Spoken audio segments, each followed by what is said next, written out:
Hello, আসসালামু আলাইকুম। সবাই কেমন আছেন? আশা করি সবাই অনেক ভালো আছেন। বেশ কিছুদিন ভিডিও আপলোড করছিলাম না, একটু ব্যস্ত ছিলাম। এজন্য একটু ভিডিও আপলোড করা হচ্ছিল না। আমি একটু অসুস্থও ছিলাম, গলার ভয়েসটা অনেক খারাপ হয়ে গিয়েছিল, যার কারণে ভয়েস দিতে পারছিলাম না।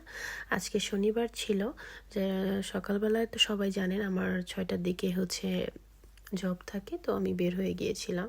তো ঠিক 1.5 মাস আগে এই সময়টা না একদম অন্ধকার ছিল, এখন বেশ ভালো আলো ফুটে গিয়েছে, যেহেতু বেলা বড় হচ্ছে।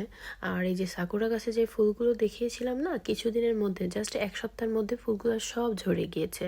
কারণ সাকুরা ফুল কিন্তু 1 সপ্তাহের বেশি থাকে না, কারণ বৃষ্টিতে ঝরে যায়, হাওয়াতে ঝরে যায়।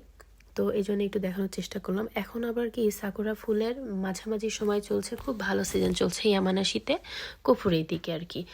আর এখন মানে ফুল সিজন চলছে, আরেকটা ফুলের টিউলিপ ফুলের।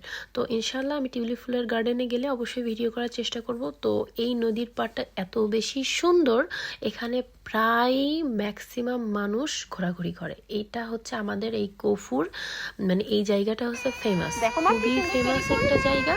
তো জব থেকে আসার পথেও আমি একটু ভিডিও করছিলাম।